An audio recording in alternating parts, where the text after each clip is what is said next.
In this rat race of a society that we live in, the one thing that we all seem to be chasing in this life is happiness. But how can we achieve it? Why is it important for me to even be happy? And how do I get there? Tonight, all these questions shall be answered. Good evening, Dr. Council and friends.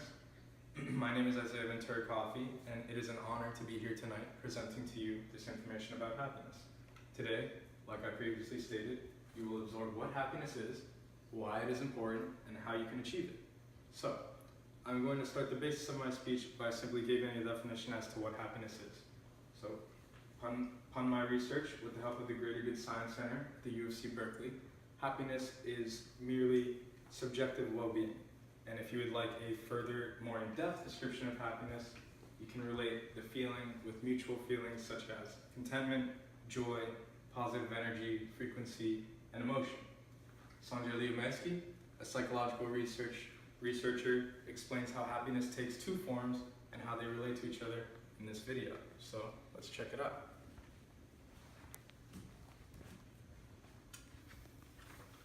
Actually took off a slide where I had about the definition of happiness, thinking, oh, I'll save some time, but obviously that's such an important question. I want to start by just saying what the researcher's definition of happiness is, and that is that it has two components. The first component is it involves the experience of positive emotions, joy, contentment, interest, affection, love, that happier people have more positive emotions and less frequent negative emotions. Of course, happy people experience negative emotions. But that's not enough. I mean, you could imagine experiencing a lot of positive emotions but not really being a truly happy person. And the second component is having a sense of satisfaction with your life, being content with your way you're progressing towards your life goal. Now, I really enjoyed this video because Sandra really captures the fleeting positive emotions that come with happiness, along with a deeper sense of meaning and purpose in life, and suggests how these emotions and meanings reinforce one another. It is truly a beautiful thing, happiness, and a lot comes with it. Furthermore, on the website of the Mental Health Foundation, as researched by Tony Yu, happiness is also correlated with the following attributes: self-esteem, mental growth, emotional growth, spiritual growth, along with resilience to negativity. Now you may be saying to yourself, wow, there's a lot more to happiness than I thought there was. And you bet your tissue there is. Which leads me to my next point here, and that is why it is important to be happy. So, we hand out these flyers, and we're going to take them. Thank you. You're welcome. You are going to enjoy them. Here we go.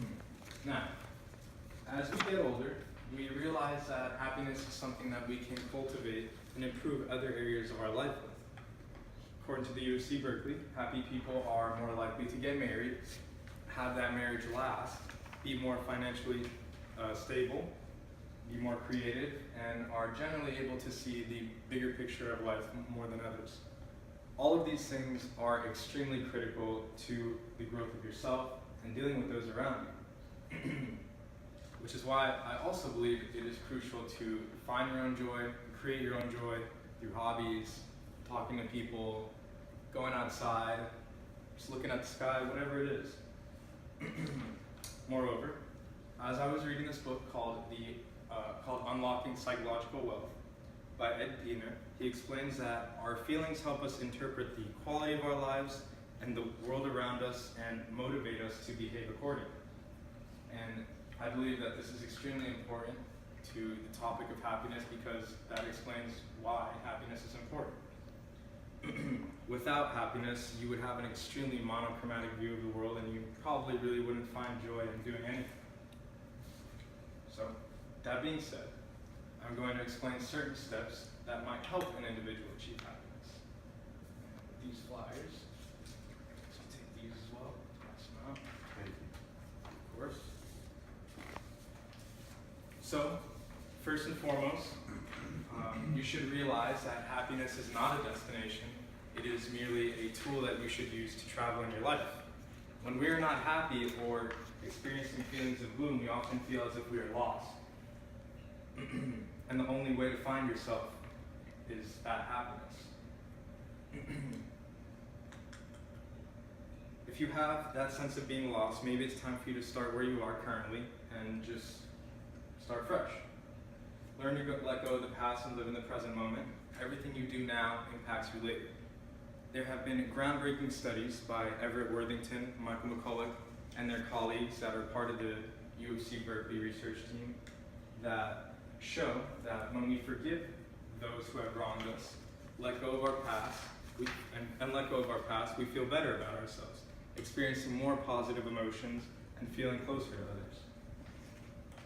Furthermore, a good friend of mine named Jeff Durham once said to me that tossing out negative thoughts, self-doubts, rationalizing problems, and seeing them as challenges to be overcome, we get rid of feelings such as depression and joy and worry and dissatisfaction and boredom, grief. And then by ridding ourselves of all of those emotions, the only thing that is left in our mind is peace and happiness. I find this to be true because it is something that I did in my own life.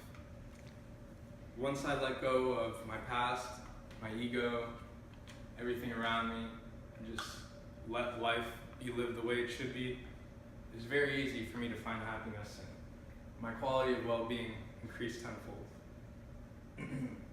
Other ways to find happiness could just simply be going out into nature and unplugging yourself, building new relationships with others, or simply just giving back to your community in some way.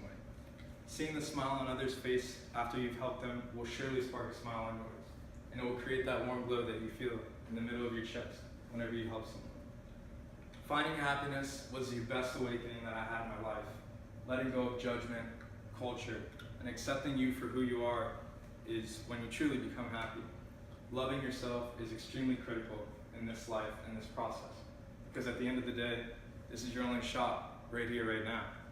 So just live and love living. Thank you, audience, Professor Council, for this lovely opportunity, and have a good night.